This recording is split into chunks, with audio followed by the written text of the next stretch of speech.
à partir de ce qu'elles ont écrit. Donc, Anne-Marie qui a traduit la correspondance entre Vanessa Bell et Virginia Woolf. Elle a aussi traduit un court texte de Woolf qui était inédit, qui est un très beau texte que je vous laisserai découvrir. Et on partira du texte d'Anne pour parler de Woolf et du féminisme, notamment de Woolf et du féminisme contemporain, parce qu'Anne signe un article sur la lecture que Despentes fait de Virginia Woolf. Voilà, tout un programme. Mais avant ça, peut-être, on va faire juste un rapide retour sur qui était Woolf, quelle était sa vie, quelle était son œuvre. C'est toi. Alors j'ai préparé des notes parce que je ne sais pas forcément ce que vous savez, ce que vous ne savez pas.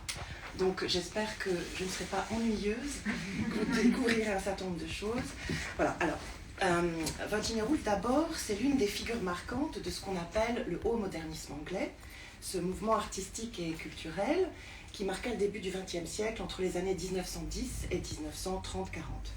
Elle partagea avec un grand nombre de ses contemporains l'idée que le monde avait radicalement changé au tournant du siècle, socialement, historiquement, économiquement, scientifiquement, et que face à ces changements épistémologiques, historiques, artistiques, les artistes se devaient de, en anglais on dit « make it new », de trouver les moyens d'exprimer le nouveau, la modernité, la rupture, le changement. Dans les années 1910, Virginia Woolf va fonder avec sa sœur artiste-peintre Vanessa Bell ce qu'on appelle le Bloomsbury Group, qui est un réseau informel d'artistes et d'intellectuels, en grande partie formés à l'université de Cambridge, et qui se retrouvaient régulièrement chez Woolf, à Bloomsbury, dans le quartier de Bloomsbury, dans le domicile londonien qu'elle partagea un moment avec sa sœur, pour échanger, confronter vision du monde, de l'art, de la politique, de la philosophie, de l'économie. Cette élite intellectuelle, que l'on a souvent considérée comme une aristocratie de la pensée, éloignée des préoccupations sociales de la classe ouvrière ou moyenne, fut en fait au cœur de cette avant-garde européenne et anglaise qui lisait Freud, William James, traduisait les auteurs russes, mais parlait aussi de politique, d'économie, avec Keynes, qui faisait partie du groupe par exemple, d'histoire, de pacifisme, de colonialisme, de sexualité, de genre, mais bien entendu aussi d'art. Alors, comme nombre de ses interlocuteurs à Bloomsbury, dans les milieux intellectuels de l'époque, Woolf fut aussi ce qu'on appelle une héritière. Elle naît en 1882 dans le quartier de South Kensington, au sein d'une famille recomposée de la classe moyenne supérieure. Leslie Stephen, son père, écrivain, biographe, grande figure du victorianisme, est une figure intellectuelle imposante à l'époque et pour ses enfants aussi. Sa mère, Julia Stephen, qui meurt alors que Woolf n'a que 13 ans, est entre autres le modèle préféré de la photographe Julia Margaret Cameron. La sœur de Woolf, Vanessa, est peintre et épouse en 1907 le critique d'art Clive Bell. Ses deux frères, issus des mêmes parents, si je puis dire, Stephen et Thoby va mourir très jeune, du typhus à 26 ans, mais, ses deux frères Thoby et Adrian sont éduqués à Cambridge et font partie du même milieu intellectuel. Enfin, il faut malheureusement, si je puis dire, évoquer ses deux demi-frères, George et Gerald, qui sont issus d'un premier mariage de la maman de Virginia, et qui sont à l'origine d'un traumatisme que certains d'entre vous connaissent peut-être, sur lequel il a été beaucoup écrit, alors que la victime elle-même, Woolf, en a peu dit à l'époque. L'agression sexuelle dont elle a été victime.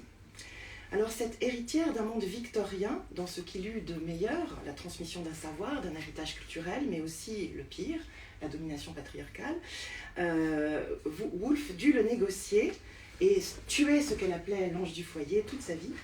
Elle qui, contrairement à ses frères, n'étudia pas à l'université, mais fut éduquée plutôt dans la bibliothèque de son père, Leslie Stephen, lequel l'invita à lire dès son plus jeune âge la totalité de la biographie victorienne, des romanciers victoriens et avant, des historiens, des essayistes de son temps, mais aussi du canon.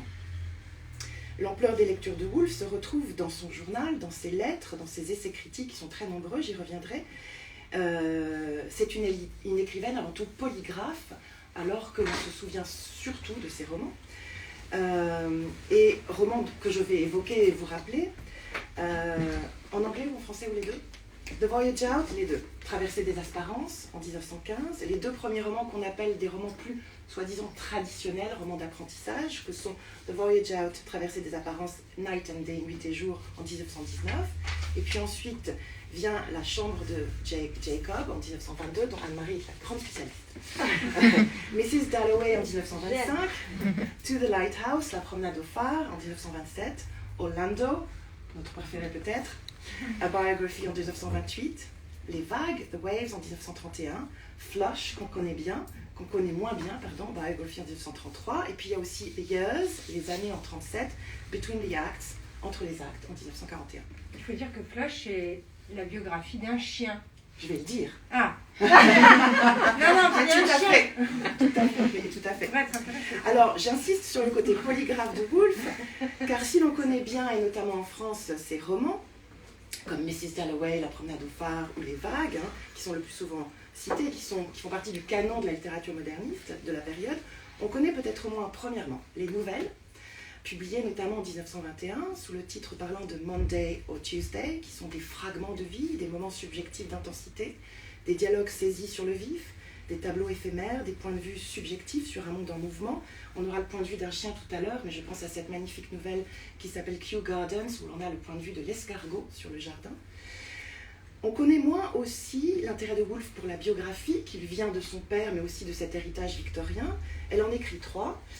Une première fois, elle la réinvente dans Orlando, premier roman transgenre, dont le personnage principal, né homme à la Renaissance, devient femme au XVIIIe siècle, sous l'œil interloqué d'un narrateur biographe, tragiquement ou typiquement, j'allais dire victorien, représentant les conventions de l'époque, conventions que le héros et Woolf, bien sûr, le héros et l'héroïne, se plaisent à contourner. Il y a une deuxième biographie réinventée qui réinvente les conventions du genre biographique, qui est l'un des grands genres traditionnels de l'époque victorienne.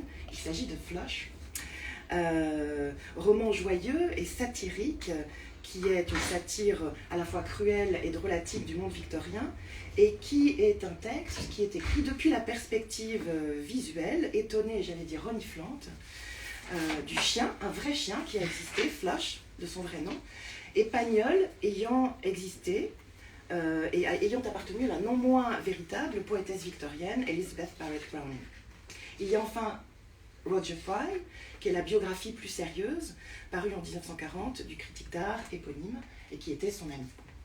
On connaît moins aussi les romans peut-être de la dernière décennie que j'ai mentionné, Les années, que tu aimes bien je crois, roman historique, historiographique. Il y a, on pense aux années d'Annie Ernaux qui dit elle-même avoir été inspirée par ce texte. Alors ce roman, que Woolf considéra elle-même comme presque raté, fut longtemps boudé par la critique.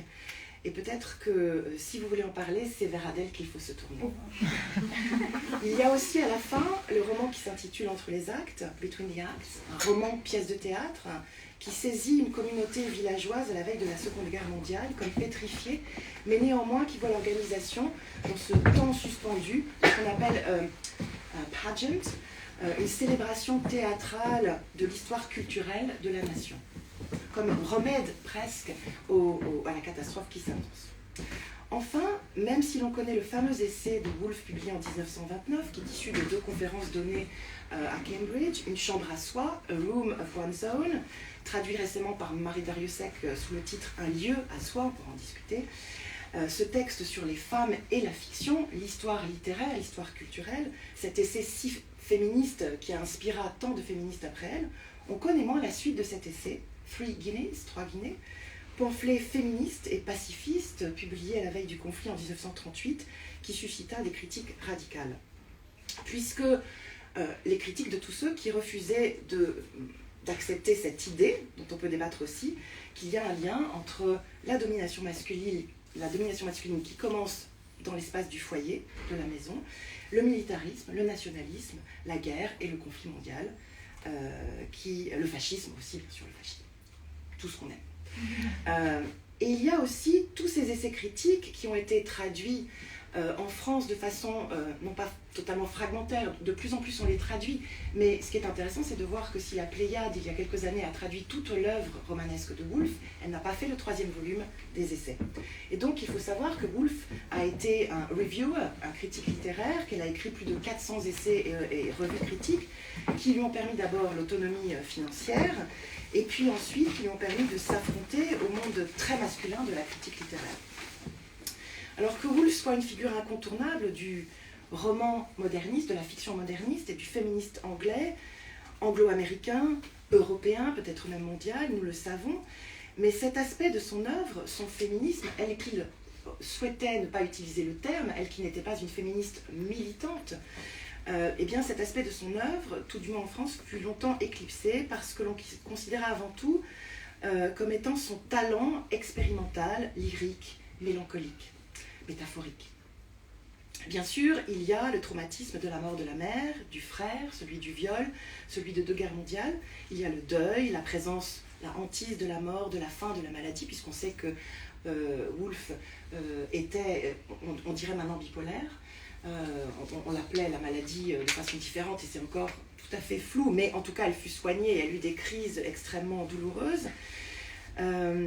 Cette hantise chez elle de l'impossibilité d'écrire qui s'achève par un suicide dans la rivière Ouse, à 2 pas de sa maison de Rodmel, là où elle et son mari Léonard, Woolf, avaient trouvé refuge pour fuir les bombardements. Mais de l'autre côté, il y a une autre Woolf qui me paraît tout aussi passionnante, voire en ce qui me concerne plus passionnante, même si les deux coexistent en permanence, c'est cette Woolf passionnée par l'écriture, cette passion toujours renouvelée pour l'écriture, pour la transmission démocratique de la culture, pour l'histoire littéraire, pour la théorie critique, pour la question des femmes artistes, et pour tous ces champs du savoir que sont l'art, le politique et l'histoire. L'œuvre de Woolf est constamment en mouvement. L'hybridation de cette œuvre est peut-être l'un des termes clés, hybridation des genres littéraires, fiction, poésie, théâtre, récit bref, essai, mais aussi des registres. Autre expression clé que j'utiliserai pour définir son œuvre, l'aspiration démocratique du dialogue avec ce qu'elle appelle The Common Reader, du titre de 2 collections d'essais qu'elle va faire paraître en 1925 et 1933, The Common Reader, le lecteur commun ou le commun des lecteurs, et puis cet esprit critique qui la caractérise. Il faut donc continuer ce que je crois a fait le numéro Europe, de faire voler en éclats l'image d'une Woolf élitiste, enfermée dans sa tour d'ivoire, apolitique, celle que ses contemporains, souvent plutôt des hommes, comme le critique F.R. Leavis, décrivit comme, je cite, une amoureuse des belles lettres isolée par l'art. Les femmes, plus que les hommes, l'ont bien compris au cours des années qui nous séparent de son œuvre. Elles sont les héritières, anonymes ou artistes, qui ont puisé dans son œuvre la révolte littéraire et idéologique, la transformation créative de tous les héritages, la recherche incessante dans l'art et par l'art de ce que Woolf appelait « life itself », traduit par notre collègue Catherine Bernard récemment comme « l'esprit de la vie ». Voilà, merci pour votre attention. Bon, voilà. Je crois que tu as bien posé les choses. J'espère, ça te va? Oui, oui. Oui, moi ça me va, je ne sais même pas par où commencer. Sinon, que je suis étonnée que tu n'aies pas parlé de son humour. Pourtant, je sais que tu es friande. Oui. Et de la manière dont elle subvertit toujours les choses et la manière dont elle est toujours là où on ne l'attend pas. Tout à fait d'accord. Et qu'elle réinvente avec chaque œuvre ou chaque texte une forme pour parler de ce dont elle a à parler. Donc il y a quelque chose d'extrêmement vivant dans son travail. Elle est aussi de mauvaise foi. Oui, aussi. On ne le dit pas assez. Elle joue avec les conventions, les codes. Et bon, évidemment, Flush, Orlando, mais d'autres œuvres sont des œuvres extrêmement joyeuse, satirique, ironique, et où effectivement elle est où on ne l'attend jamais, tu as raison, son humour. Oui, et c'est peut-être le moment de revenir sur sa correspondance, parce que dans sa correspondance, elle est extrêmement légère, elle aime partager les potins, elle s'intéresse à la vie de ses voisins, à ce qu'ils portent, etc., à ce qu'ils se disent, et elle partage tout ça avec sa sœur, entre autres. Anne-Marie va en parler. elle donne des surnoms aux personnes à qui elle écrit, etc. Elle invente des mondes à travers la correspondance. Et c'est peut-être aussi quelque chose qui est assez peu connu en France. Tu veux oui. enchaîner du coup? Oui, je pense que c'est une bonne transition. Tout ça, n'est-ce pas? Puisque nous avons choisi seulement 2 extraits de la correspondance. Donc, nous allons faire une lecture de cette séquence d'extraits entre Virginia et Vanessa Bell. Donc, Anne vous a déjà présenté la sœur aînée de Vanessa Bell, de Virginia Woolf. Vanessa Bell, de 3 ans, son aînée, était artiste peintre. Et elle a connu une exposition à Londres il y a 3 ans. Donc, il y a une rétrospective de Vanessa Bell au Dulwich Picture Gallery de Londres. Alors, il y a une avant-première de cette correspondance déjà publiée dans la revue, un échange seulement d'un moment de l'été 1908 que nous avions choisi, moi et Karine Bratzlawski, avec qui je traduis cette correspondance. Alors, Karine est bruxelloise, donc elle ne peut pas être là ce soir. Elle était mon étudiante, même si nous avons à peu près le même âge, au Centre européen de la traduction littéraire, et je lui ai proposé de traduire les lettres de Virginia Woolf, puisque je trouvais que... avec sa sœur, les lettres adressées à sa sœur. Et donc, elle a entrepris ce projet, et en trouvant un éditeur, on lui a demandé une correspondance. Non seulement les lettres à Vanessa, mais les réponses de Vanessa. Donc moi, je traduis la voix de Vanessa et Karine, celle de Virginia. Et Lior Ashkenazi a une place décisive, a joué un rôle décisif dans l'établissement de cette correspondance, puisque c'est une correspondance en partie inédite, qui n'a jamais été publiée comme échange de lettres. Et il y a beaucoup de lettres de Vanessa Bell qui sont encore non publiées. Et c'est Lior qui est parti à la bibliothèque de la ville de New York pour puiser dans la collection Berg et transcrire à partir de microfilms toutes les lettres non publiées de Vanessa Bell. N'est-ce pas, Lior? Merci. Et donc, elle connaît très bien, elle nous a aidé à rassembler cette correspondance inédite et elle continue de travailler avec moi sur la transcription des traductions. Puisque je trouve que l'oralité de la correspondance, c'est une qualité qu'il faut traduire aussi. Donc, nous le faisons à partir d'enregistrements. Voilà. Donc, pour la lecture de ce soir, nous avons repris un extrait de l'échange qui est déjà dans la revue et nous enchaînerons avec un extrait de 1937, donc presque 30 années plus tard. Alors, je vais mettre en contexte le premier extrait et nous le lirons et puis je mettrai en contexte le deuxième. Donc, nous sommes l'été de 1908, Virginia et Vanessa sont jeunes, Virginia a 26 ans, sa sœur 29 ans. C'est l'été, elles se trouvent éloignées de Londres, chacune dans un comté différent mais voisin dans le sud de l'Angleterre. Vanessa chez sa belle famille. Le fils aîné de Vanessa a 6 mois, Julian.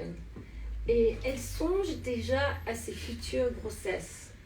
Vous allez entendre cela.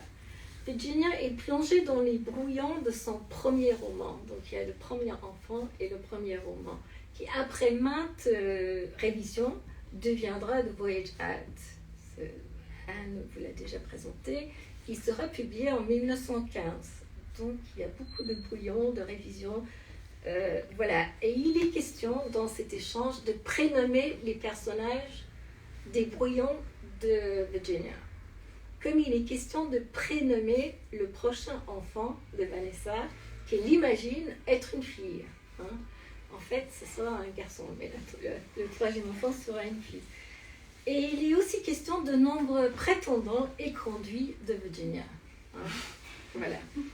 Et Anne vous l'a déjà dit, donc je ne vais pas m'attarder là-dessus, mais il y a une référence à leur tante Julia, et donc il s'agit bien de Julia Margaret Cameron, la tante de sa mère, éminente photographe victorienne qui a pris de très beaux portraits de Julia Princep Stephen, la mère de Virginia Woolf, que vous aviez pu voir peut-être au Jeu de Paume il y a 3 ou 4 ans. Il y a eu une exposition de son œuvre. Et il y a juste un autre point qu'on pensait que c'était peut-être bien de l'élucider, c'est que Vanessa s'adresse à sa sœur comme mon Billy. Alors c'est un surnom de famille, Billy, comme le surnom Petit Chèvre, Billy Goat. Et après pas mal de réflexions, avec Karine, nous avons décidé de le traduire au masculin. Hein. Le petit chèvre étant aussi un petit chèvre masculin. Et donc pour l'instant, c'est mon Billy et Virginia signe B, hein, les lettres. Donc voilà, pour le premier échange, nous sommes donc en 1908 et Vanessa est chez sa belle famille et Virginia dans le Somerset. Oui. Et c'est Virginia qui commence la correspondance. Oui. Bonsoir. Donc, si vous ne m'entendez pas, dites-moi et je prendrai le micro parce que enfin, on va voir si ça marche. Donc, le lundi 10 août 1908. 5 Cathedral Green, Wells, Somerset. Ma chérie, il est 5h30 et par miracle, une seconde lettre de toi vient d'arriver. Cela veut-il dire que je n'aurai rien demain ? Ô pauvre de moi.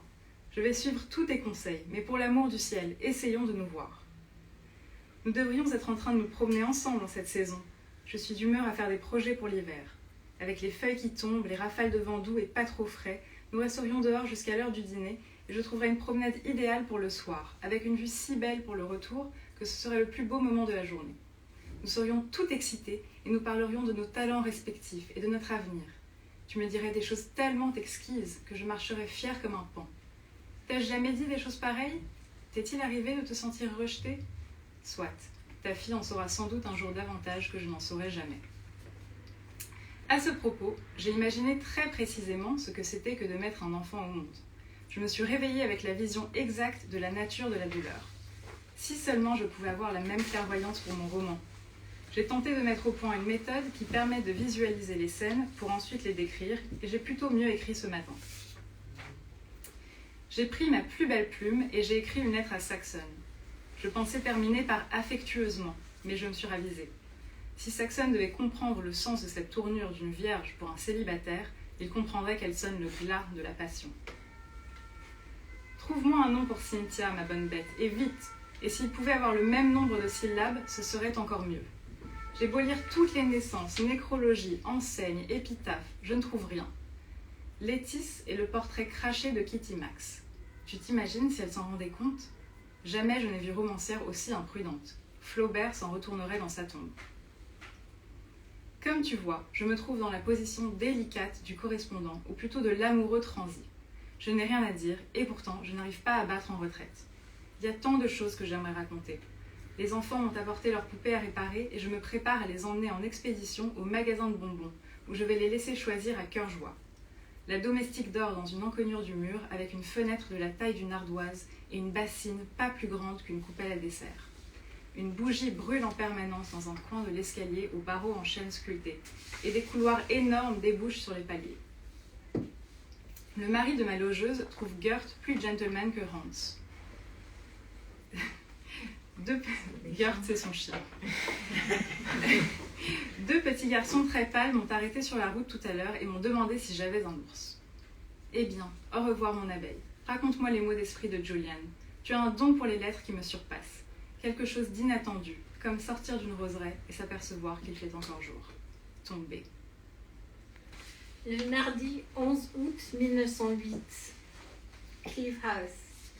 Mon Billy, j'ai reçu de ta part ce matin une longue lettre charmante où scintillaient des soupçons flatteurs de roseraie, de lumière de jour, entrevue en sortant d'une allée et je ne sais quoi encore.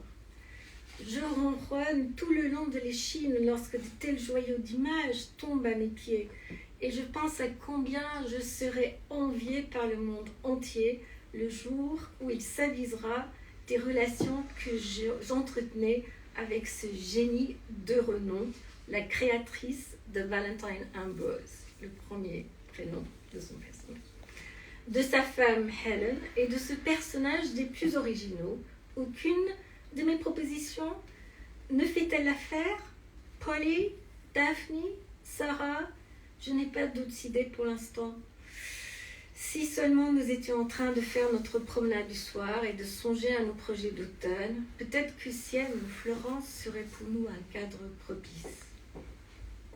Lorsque j'ai dit que Hilton Young était désinvolte, ce n'était pas une réflexion sur le sérieux de son propos, que j'imagine déterminé et mortifère, mais plutôt sur lui-même. Son humour est laborieux, dit comme un éléphant dans un magasin de porcelaine. Je ne peux imaginer qu'il puisse s'accoupler avec tes traits d'esprit pour lesquels nous t'avons tous si bien noté. Je ne pense pas que j'aimerais que tu l'aies pour mari, ni qui que ce soit d'ailleurs. J'aimerais surtout que Lytton soit mon beau-frère, plus que quiconque. Mais la seule manière dont je puisse imaginer que cela arrive serait qu'il tombe amoureux de Adrian. Et encore, Adrian le repousserait sans doute. J'imagine cependant que tu n'as pas encore épuisé tous les jeunes hommes charmants du monde. Et je sais que nous touchons à la fin d'une étape et que tu seras bientôt marié. Tu nous imagines, dans 20 ans, toi et moi, deux femmes honorées, entourées de nos familles, la tienne petite, insolite, toi avec la réputation croissante de tes œuvres, moi vivant seulement à travers mes talents douteux et la valeur de mon mari. Ton mari sera sans doute mort, je pense, car tu n'auras pas fait bouillir son lait avec assez de soin. Mais tu seras tout à fait heureuse et tu t'amuseras à te quereller avec ta fille géniale et grincheuse. Je crains qu'elle ne soit plus belle que la mienne qui tiendra des belles, hélas. Lorsque la mienne sera en route, je refuserai de venir ici. Je te verrai tous les jours, toi, et je regarderai sans cesse les plus belles photos de tante Julia. Penses-tu que Belinda Bell soit impossible à porter? Ce prénom me plaît assez en ce moment, et je crois qu'il irait bien avec son tempérament. Donc je vais présenter brièvement le deuxième échange.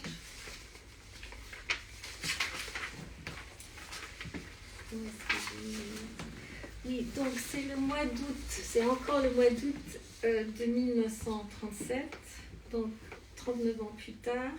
Il s'agit d'un moment poignant puisque Vanessa vient de perdre Julian, qui a 29 ans, dans la guerre civile d'Espagne, où il est allé combattre du côté des républicains.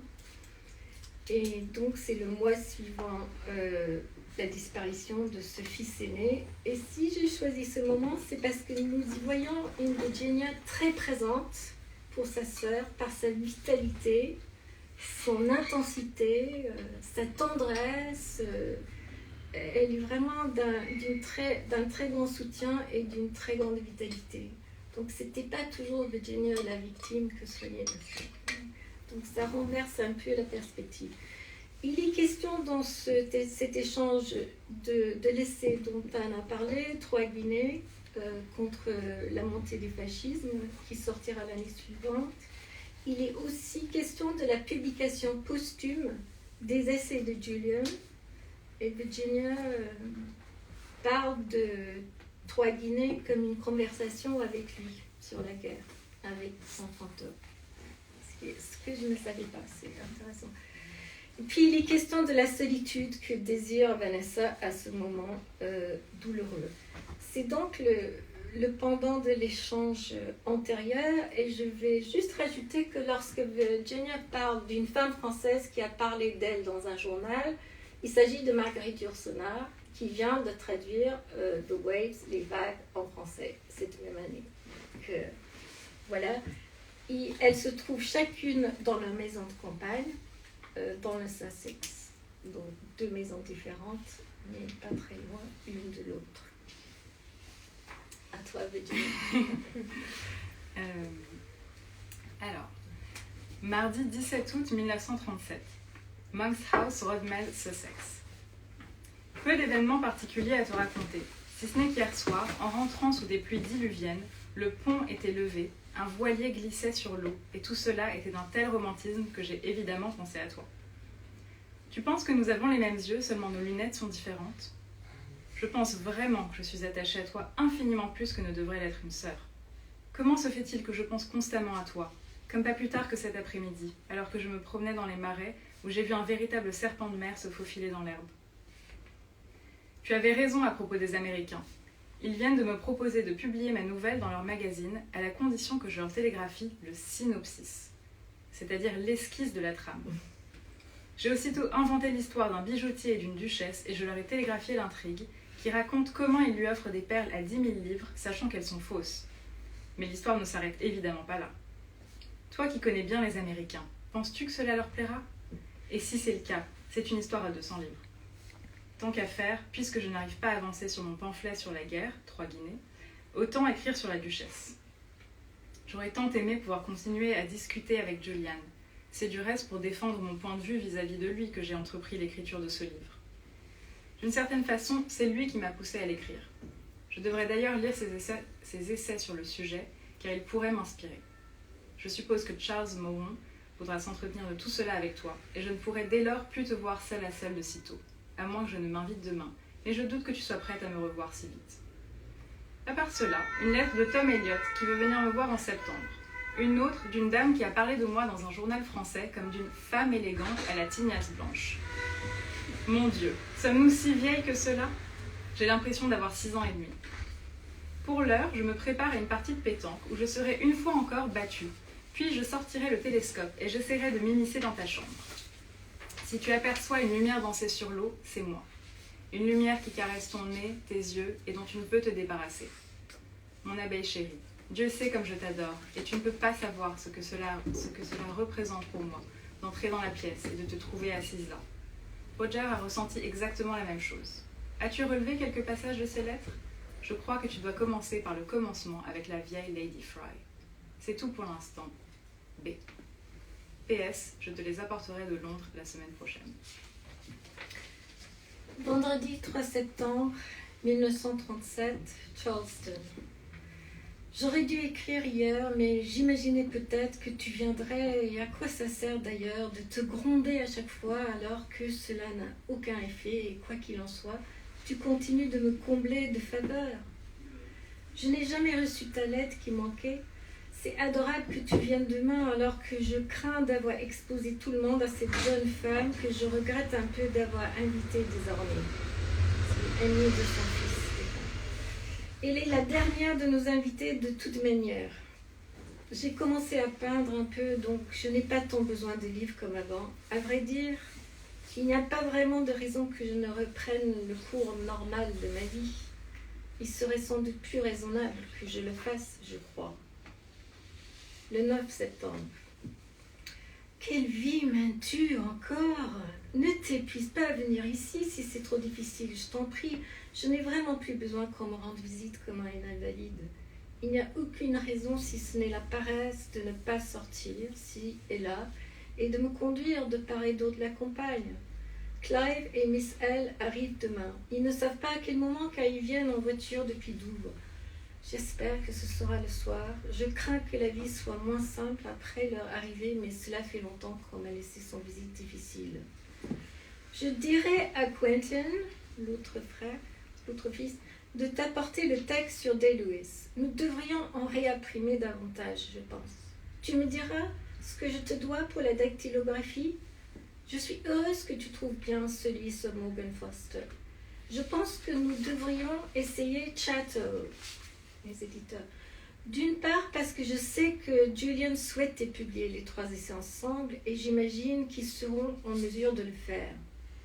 De toute façon, il faut essayer. Et puis, je le trouve important, puisque lui ne le pensait, que cela ne soit pas une affaire de famille. Peut-être que je me trompe. Bref. Je ne pense pas pouvoir peindre des portraits en ce moment, tu sais. Cela demande un genre d'effort dont je ne suis pas capable. Faire des croquis d'Angelica, c'est autre chose, car elle ne pose pas spécialement pour moi.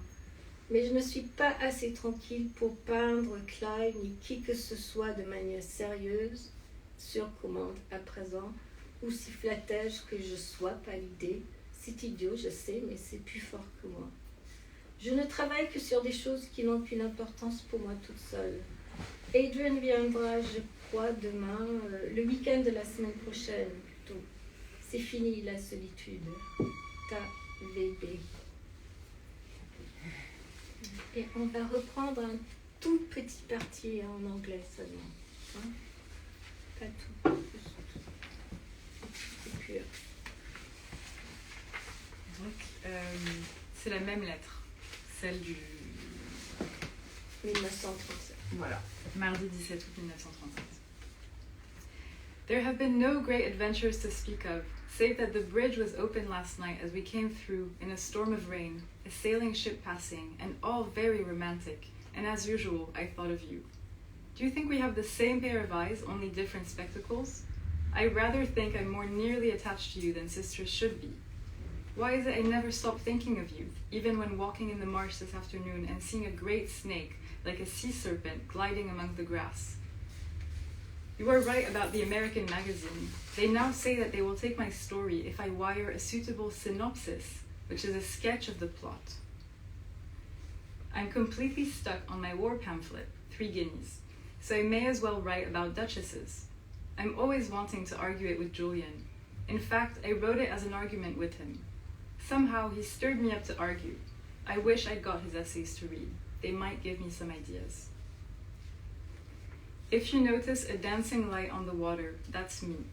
The light kisses your nose, then your eyes, and you can't rub it off. My darling honey, how I adore you, and Lord knows I can't say what it means to me to come into the room and find you sitting there. So, no more.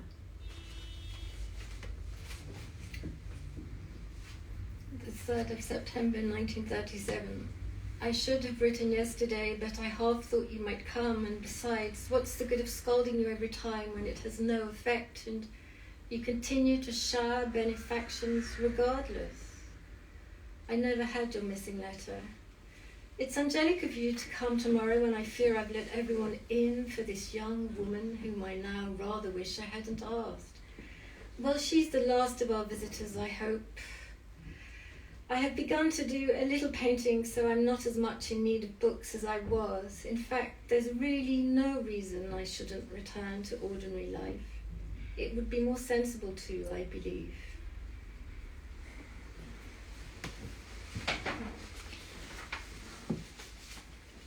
C'est un peu difficile là de rebondir.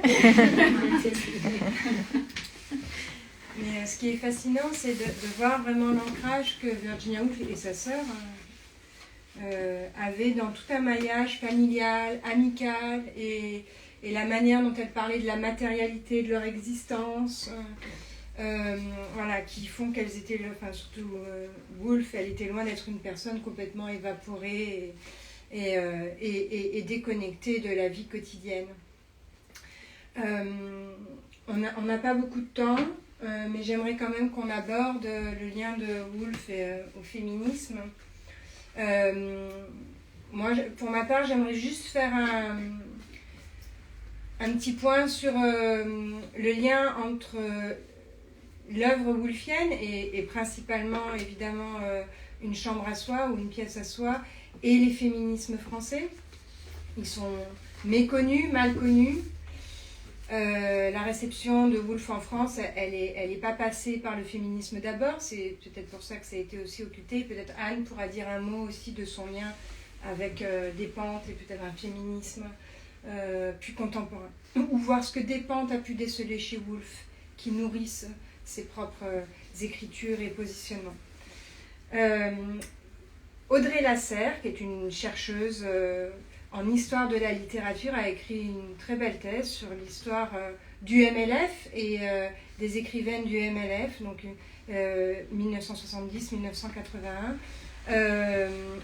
Et elle rappelle dans son travail à quel point l'année 1973 a été charnière dans l'histoire du MLF, notamment à travers la redécouverte de l'essai de Woolf, qui a été relu à cette époque-là. Et je lis juste un extrait de sa thèse. 1973 inaugure à ce titre la déflagration. Cette même année voit s'organiser la Foire des femmes à la cartoucherie de Vincennes, tels les premiers pas précipités d'une créativité féministe, mais également paraître La création étouffée, essai collectivement mené par Suzanne Horreur et Jeanne Soquet. En 1973 se préparent à l'abri de la maison de Naufle-le-Château les entretiens entre Marguerite Duras et Xavier Gauthier qui deviendront Les Parleuses, actualisant par l'entretien devenu œuvre littéraire la prise de parole des femmes qui écrivent. En 1973, signe enfin l'année de la redécouverte de l'œuvre de Virginia Woolf en France, A Room of One's Own, publié pour la première fois en 1939 et traduit par Clara Malraux en 1951, rencontre alors un écho fulgurant 20 ans après cette première édition. En étant actualisée par les littératrices du mouvement des femmes qui y trouvent, comme dans nul autre ouvrage, un écho de leur questionnement et de leur lutte. Et en 1973, au mois de janvier, Viviane Forester, pour les chemins de la connaissance sur France Culture, anime une semaine autour de Virginia Woolf. Il y a notamment un épisode avec Monique Wittig qui s'appelle Virginia Woolf, précurseur au masculin, du mouvement, on ne dirait plus ça aujourd'hui, précurseuse du mouvement de libération des femmes, où Wittig articule son lien à la fois littéraire et féministe et engagé avec Virginia Woolf. Ce sont des choses qu'on sait assez peu, qui ne sont pas transmises et qui me tenaient à cœur de faire valoir. Voilà. Anne, est-ce que tu peux rebondir Mais avec agilité? Oui. Alors, en fait, il m'a semblé, avant de parler de Despentes, mais il m'a semblé que dans mon propre parcours de chercheuse, qui commence il y a un certain nombre d'années, la question du féminisme se pose très tard. Non pas qu'elle ne m'intéresse pas, mais que ce soit le monde universitaire, les directeurs de thèse, les thèses publiées, les recherches en France sur Virginia Woolf, sur les auteurs du modernisme, s'intéressent à ce qu'on appelle l'avant-gardisme formaliste.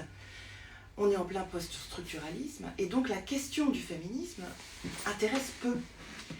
Et alors on peut faire tout un espèce de parcours comme ça, qui est à la fois individuel et collectif et français, sur l'évolution de la réception de Woolf, et comment les Françaises et les Français l'ont lu, comment ils l'ont lu partiellement, jusqu'au moment où les essais sont publiés, encore une fois pas dans la Pléiade, ce que Despentes va remarquer, mais cette déflagration dont Adèle vient de parler, moi qui commence à écrire ma thèse sur Woolf dans les années 90, je ne la sens pas du tout. Elle n'existe pas. Comme si Woolf était définitivement l'auteur des Vagues, l'auteur de la Promenade au phare, et même dans ces ouvrages-là, la question du féminin n'est pas posée. Il n'y a pas de transmission en fait. Il n'y a pas de transmission. Donc ça existe pour certains lecteurs, pour certaines femmes militantes, mais elle n'est pas posée, en tout cas dans le monde universitaire, dans le monde de la recherche, et puis dans le grand public. Si vous faites l'historique des émissions radiophoniques sur Virginia Woolf, ça continue. Ça continue d'ailleurs, c'est très peu un sujet. Juste Françoise de Froment. Oui, c'est vrai. C'est vrai. En 80, je sais. Ça fait peu en fait. Ouais. Et je me suis amusée pour un article à regarder le nombre de thèses publiées sur Woolf depuis 30, 40, 50 ans, et la question du féminin ou du féminisme est abordée par les comparatistes, parfois, pas les anglicistes. Et c'est quand même intéressant puisque quand on fait de la littérature anglaise ou américaine, on est plus au courant, peut-être que d'autres, de tout ce féminisme anglo-saxon, de toute cette théorie du genre. Alors on pourrait faire un parallèle sur le retard, entre guillemets, que nous avons, pour certains, heureusement, pour d'autres, quel dommage, avec lequel nous abordons la question du gender, du genre en France. Enfin, il y a toute une historiographie à faire, toute une histoire à faire de ces retards ou de ces décalages en tout cas. Et puis, alors, pour dire deux mots, parce que je pense que c'est plus intéressant peut-être que vous preniez la parole et que vous posiez éventuellement des questions, mais pour dire deux mots du petit article que j'écris sur Virginie et Virginia. Je lis dans les années 2000 King Kong Theory, qui est un choc pour moi, un coup de poing. Je me demande encore ce que la femme blanche, mariée à l'époque, hétérosexuelle, peut avoir de commun avec Virginie Despentes, mais en tout cas tout me parle. Et personnellement, idéologiquement, philosophiquement, et puis il y a quelque chose qui me frappe, c'est que Despentes, je passe sur la réception de King Kong Theory à l'époque, maintenant c'est devenu un classique, enfin on a dit des choses de cet essai qui sont absolument, c'est du pipi de chat, voire du pipi de chat, enfin je vous passe le détail de la réception. Et Despentes a une bibliographie dans King Kong Theory qui montre qu'elle a lu toutes les théoriciennes du féminisme anglo-américaine.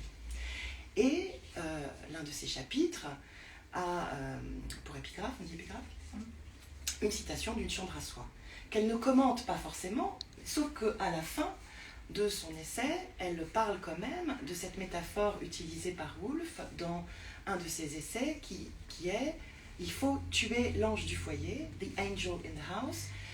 Il a d'abord fallu qu'elle tue symboliquement son père pour pouvoir écrire, ça c'est la partie, on dirait, freudienne de la chose, mais de façon plus large, il y a cette idée qu'à chaque fois qu'elle écrit, elle sait qu'elle écrit en tant que femme, même si elle ne dit jamais ce que être femme veut dire, c'est ça toute sa modernité et sa complexité, elle sait en tout cas qu'à chaque fois qu'elle écrit, il lui faut tuer symboliquement toutes ces conventions littéraires qui l'obligent, qu'elle s'est appropriée, qu'elle a intégrées, toutes ces conventions littéraires qui l'obligent à écrire en faisant attention au fait qu'elle est une femme qui écrit souvent sur des ouvrages publiés par des hommes et des hommes connus et célèbres. Et donc, il y a cette figure qui la hante, qui serait la figure de l'ange du foyer à qui elle veut en permanence tordre le cou. Bref, ça c'est dans Despentes. Et puis, il se passe autre chose qui a généré l'écriture de cet article, c'est qu'il y a une dizaine d'années, au moment, je crois, au moment où Virginia Woolf est publiée dans la Pléiade, ce qui est quand même un moment important dans la vie d'un auteur et dans ce que ça veut dire du monde de l'édition, du pays en question, enfin, qui le traduit et qui le publie dans la Pléiade, les essais ne sont pas publiés. Donc, toute la fiction, mais pas une chambre à soie, pas 3 guinées, pas une sélection d'essais. Et à ce moment-là, Despentes écrit dans Le Monde, prend la plume. À ce moment-là, elle n'est plus tout à fait la même Despentes que la Despentes de King Kong Theory.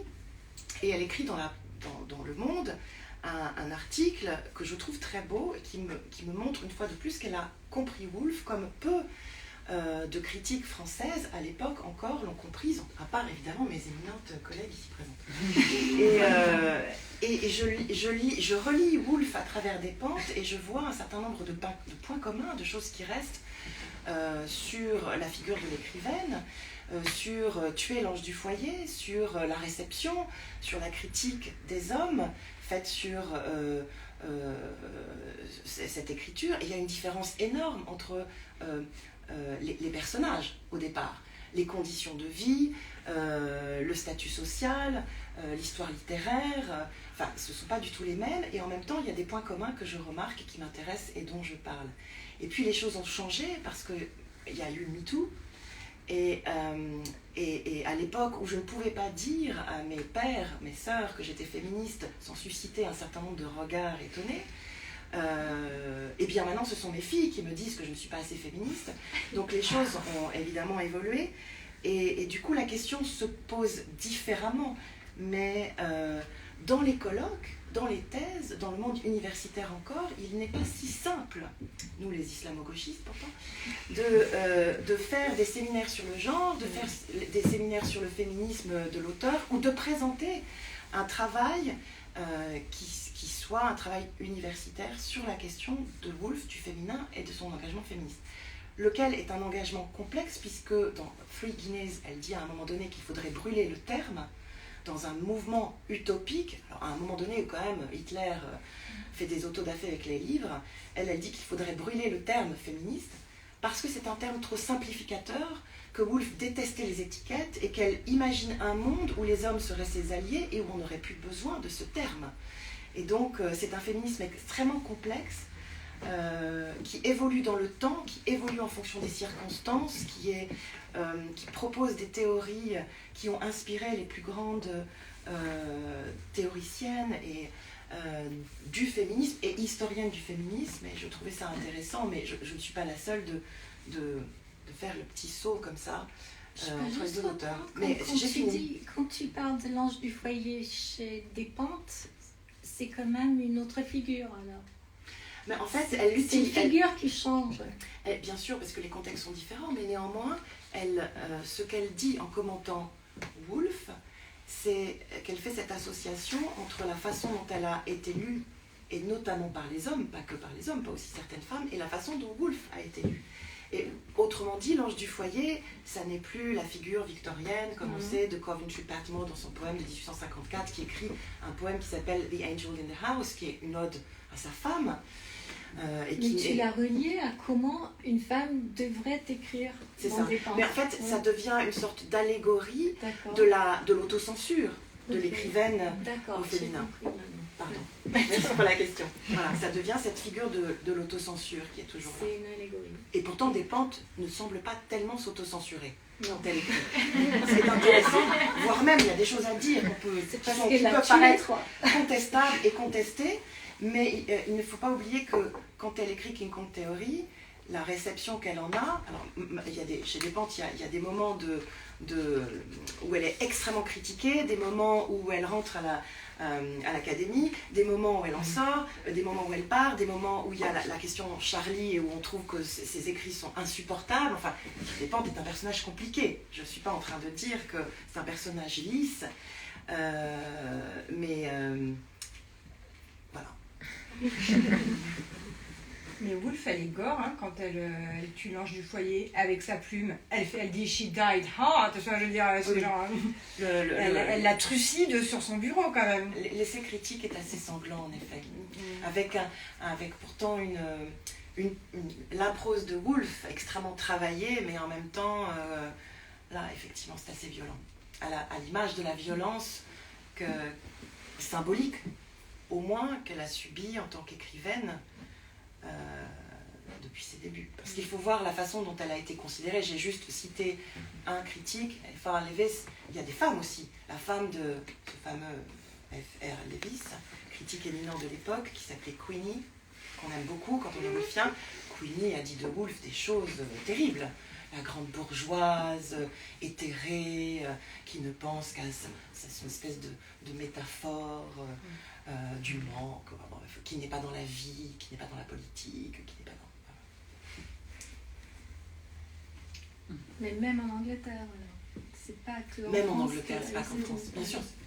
Mais disons qu'en Angleterre, à partir des années 70, et même avant, la réception de Woolf tourne beaucoup autour de la question du féminin, du féminisme, pas que. Oui, la fin des années 70, oui. Rebondis pour redonner la parole. C'est pas à moi en fait, là, mais c'est à vous si vous avez des questions à nous poser. Et puis, vous avez dit tout à l'heure que vous reviendriez sur la traduction d'une chambre à soi de Marie Dariussec. Qu'est-ce que vous voulez en dire? C'est toi. Ah oui. Non, c'est sur la traduction de room. Est-ce que c'est chambre ou est-ce que c'est lieu? Mais alors, je vais rien en dire parce que la traductrice, elle est là. Elle est là. Donc, Anne-Marie, t'aimes pas, tu aimes pas, tu dis quoi? Elle n'est pas convaincue. c'est pas lieu. Ah, c'est intéressant. Non, Pourquoi? c'est une chambre. Avec tout ce que peut évoquer une chambre, ou même l'amour comme recoin, comme une chambre noire, une chambre camera lucida. Il faut jouer sur le mot chambre en français. Room en anglais, c'est un mot ancien, c'est l'ancien anglais, c'est pas un mot latin, mais c'est le mot qui correspond à chambre. Et là, dans la traduction des lettres, nous avons discuté, puisqu'il y a cette phrase qui revient très souvent dans l'écriture de Woolf, dans les lettres, dans les romans. Je pense que c'est une citation, mais je n'ai pas encore trouvé, c'est peut-être Shakespeare. But to coming to the room and find you sitting there. C'est partout, c'est dans The Wave, c'est dans Mrs. Dalloway, c'est dans ces lettres. Et comment traduire room dans ce contexte-là? Karine avait traduit chambre, et je lui dis non, c'est pas chambre là. C'est pièce. Et donc, je dis pas que toute la traduction de Marie Dariussec est à côté de la PEC, je dis seulement que c'est pas lieu. Et je dirais aussi que quand on traduit, on est constamment dans l'inadéquation. Et ça ne veut pas dire qu'il ne faut pas le faire, il faut le faire. Mais il y a toujours quelque chose qui passe pas. Et on a trouvé ça même en relisant les lettres.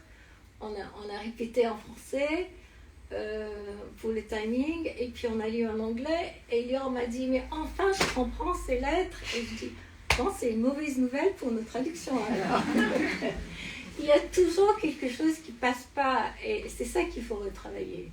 Donc, il y a cette nouvelle traduction de Mrs. Dalloway qui vient de paraître, que je n'ai pas lue, par Nathalie Azoulay. Ouais.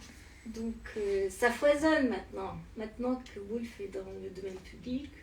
Et donc, du coup, vous pensez qu'il faut retraduire ou pas, Woolf? Je pense qu'il faut. Il faut absolument, mais ça ne sera jamais parfait, mais il faut le faire. Oui, parce que l'exemple de Mrs. Dalloway, il est assez édifiant. Si on regarde un peu, moi une fois j'avais juste lu la première page de plusieurs traductions, et beaucoup de traductions enjolivent ou rendent l'écriture plus précieuse ou plus féminine. On lisse l'humour, on lisse les effets de rupture, etc., etc. Évidemment, celle qui a fait le plus ça, c'est Marguerite Yourcenar, vu qu'elle a transformé la phrase woolfienne en une phrase yourcenarcienne. C'est sûr. Elle réécrit des passages entiers, elle ajoute des choses qui ne sont pas dans le texte. Voilà. Bon, c'était une autre pratique de la traduction. Oui, elle n'a pas vu tout le versant, l'enfance de langage qu'il y a dans les vagues, qui raconte quand même la vie des enfants au début et leur apprentissage de langage et qui joue sur des comptines, des chansons et tout ça. Yourcenar, elle est dans quelque chose de trop soutenu, de trop adulte. Mais pour revenir à chambre, c'est un lieu clos, cette chambre. Et il n'y a pas de clôture dans le lieu. Et je ne veux pas dire que, voilà,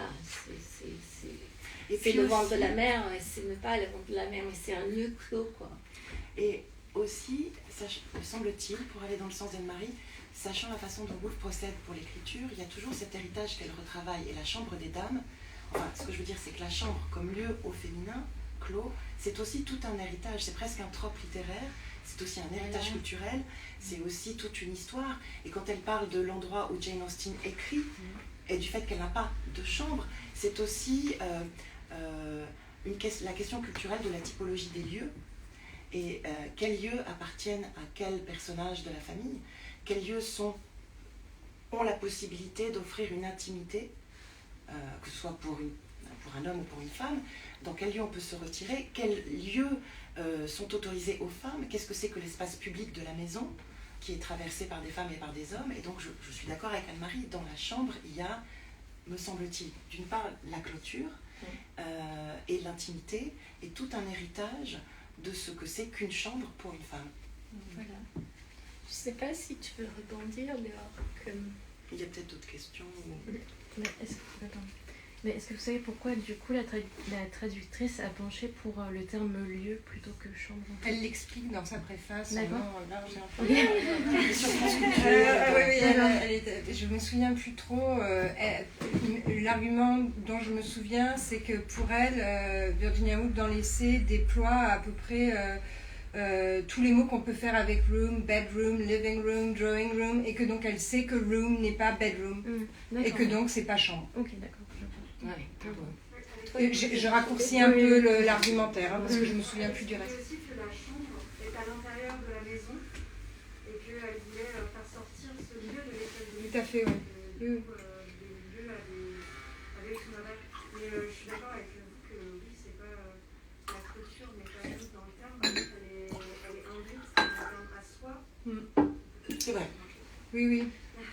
Mais un lieu à soi, ça peut être quelque chose de métaphorique. On peut trouver un lieu à soi en forêt.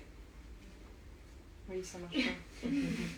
Chacun veut sa Non. Non, mais on peut trouver sa chambre à soi autre part que dans une maison. C'est plus ça aussi. On peut trouver une chambre à soi en forêt. Oui, il y a une portée. Voilà. Mais c'est toujours chambre, d'accord? Ou une pièce. Mais il faut une porte. Oui, il faut pouvoir fermer, c'est ce qu'elle dit sur Jane Austen, c'est que Jane Austen, comme elle écrivait dans le living room ou le drawing room, je ne sais plus, en fait, elle se cachait pour écrire. Donc, dès qu'elle entendait le loquet de la porte, ça veut dire quelqu'un entrait dans la pièce commune de la famille, elle cachait ses feuilles dans son livre, parce que c'était le lieu public de la maison. Donc il y a vraiment cette nécessité du retrait. parce que Virginia Woolf, elle en parle beaucoup dans ses mémoires. Elle est toujours requise dans le drawing room pour faire servir le thé et les biscuits, faire la lecture à son père, être au service d'eux en permanence. Et elle, ce qu'elle veut, c'est monter dans sa chambre à coucher pour pouvoir apprendre le grec, lire, etc., rêvasser, etc. Ça, c'est dans ses mémoires qui sont absolument sublimes, qui s'appellent Moments of Being, donc c'est instant de vie. Je crois que c'est traduit comme ça, où elle revient sur son enfance, etc.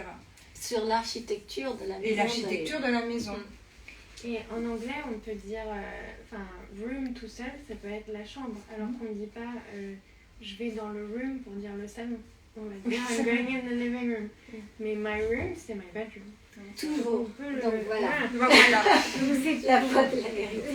De toute manière, tant pis, mais tout le monde parle d'une chambre à soi, jamais d'un lieu. Enfin, c'est devenu un truc figé, quoi, en français, donc too bad, j'ai envie de dire. Oui, mais quand on dit en anglais a room of my own, c'est forcément une chambre. Oui. Voilà. Marie, si tu nous entends. Bon. D'autres questions?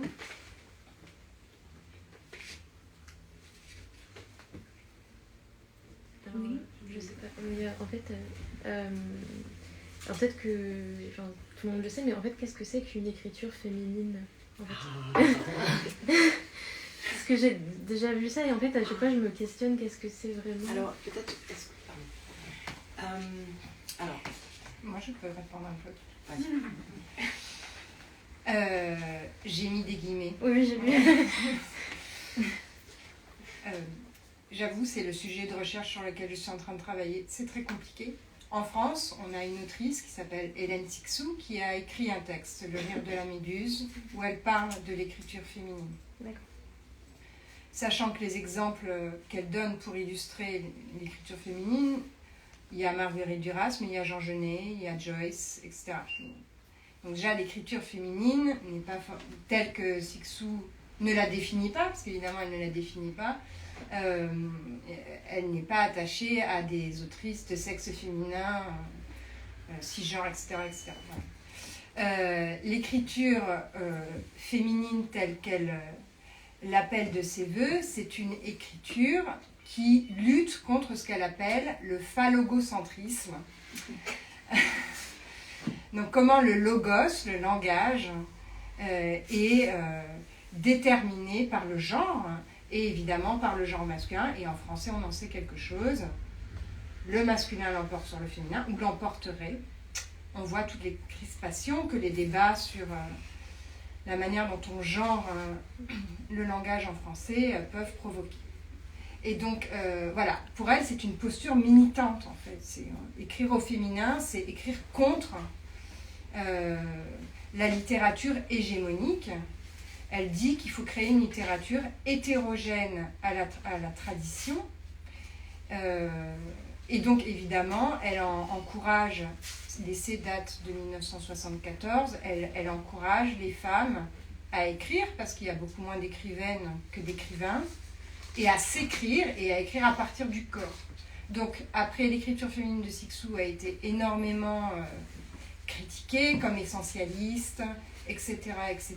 Je pense que si on la relit aujourd'hui, on se rend compte qu'elle n'est absolument pas essentialisante, qu'elle pense ce qu'on appellerait aujourd'hui le non-binaire ou le queer, et qu'il y a des personnes comme Catherine Malabou, qui est une philosophe qui a publié l'an dernier un essai sur le clitoris et la pensée, qui s'inscrivent dans sa lignée de pensée.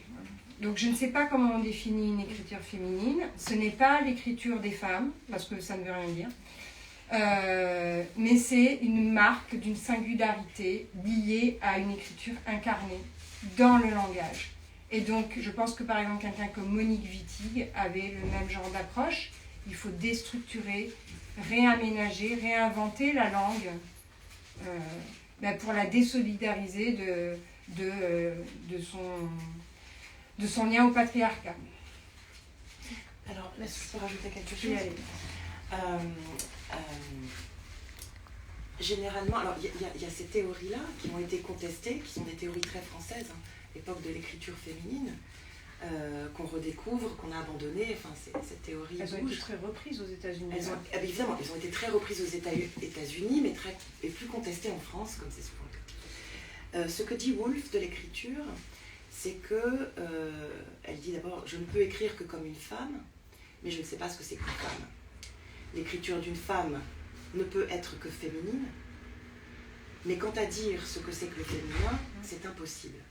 Donc on est dans ce paradoxe qui est que, en tant que femme, mes expériences de femme et d'auteur sont celles de femme, et donc ce dont je parle vient d'une expérience, on parlerait de construction culturelle, pas juste génétique, qui est celle d'une femme, de femmes, des femmes. Et cela ne peut que se transférer, cela ne peut que transparaître dans mon écriture.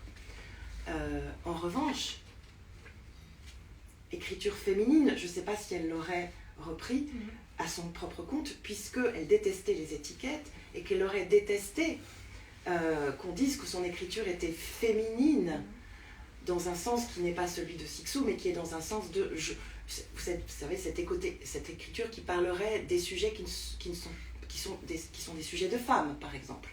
Comme les magazines féminins. C'est ça, voilà. Et je pense que c'est aussi dans son idée de la phrase. On Elle sait dans veut l'idée de la phrase. écrire une nouvelle phrase. Et quand elle en parle dans le journal d'un écrivain, elle parle de ne plus penser au genre. Elle ne veut pas se penser ni féminin ni masculin. Elle veut être une sensibilité pure. Et androgyne. Et androgyne. Et elle veut que cette sensibilité dissout, fait fondre les monuments, donc c'est-à-dire les phrases monumentales de la littérature traditionnelle.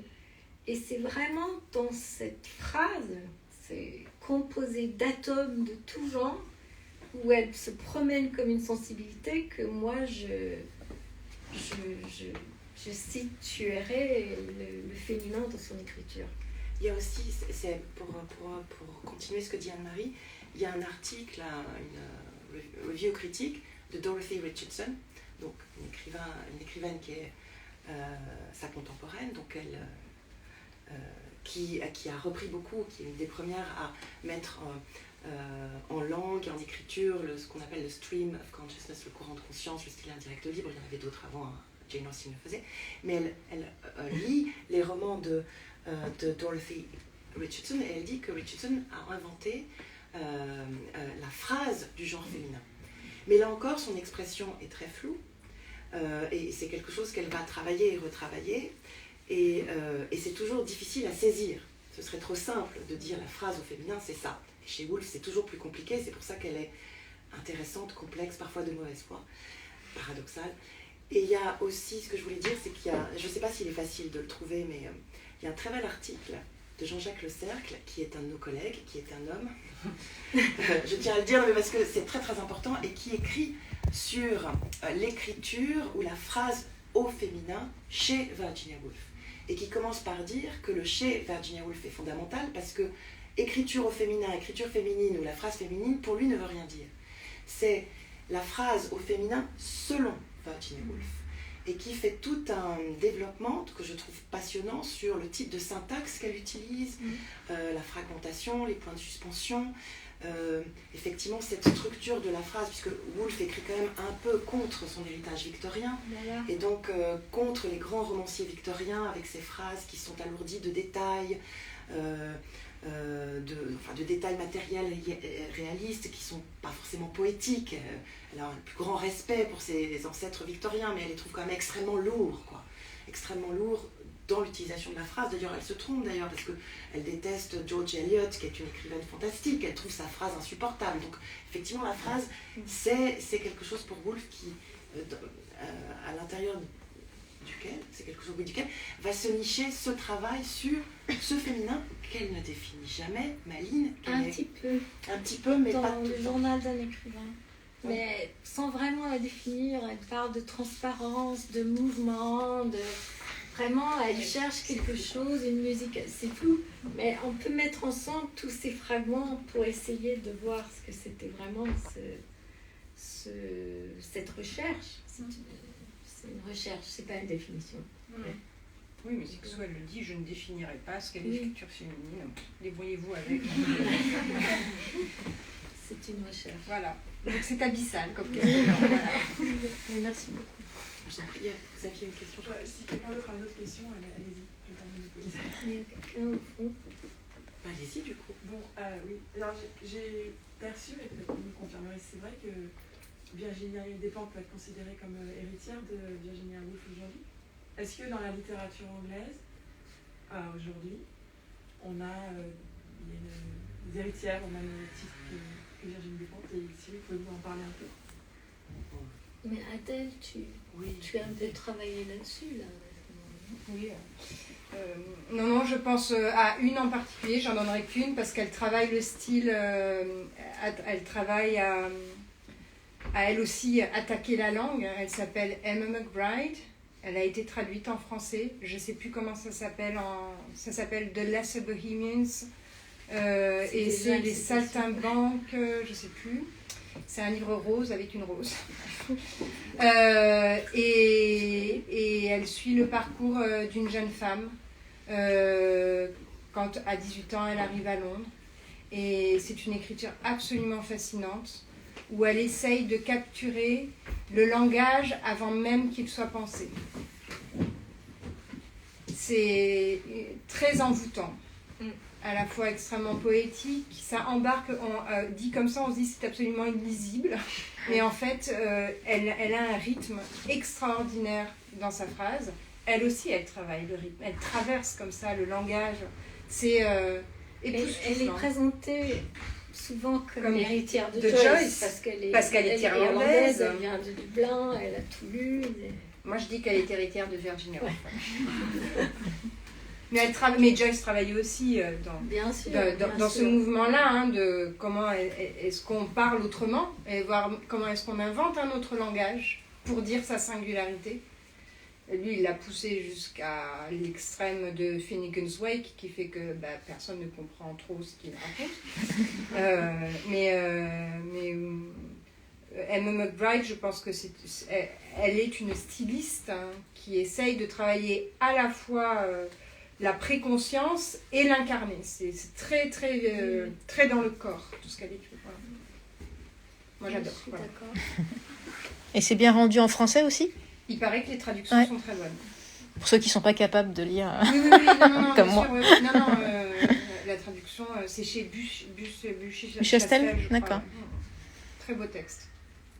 Après, il y en a d'autres, mais le problème, c'est que Virginia Woolf, on peut l'attraper par tous les goûts. Donc, ça peut être le style, l'engagement féministe. C'est un très bon exemple, ça. Oui, parce qu'elle travaille la langue, comme Woolf a pu le faire. Mais après, il y a beaucoup, c'est... Il y en a d'autres qui se réclament. Oui, il y en a beaucoup qui se réclament, mais qui sont un peu pas à la hauteur aussi. Mais celle-là, on n'en parle pas. Voilà.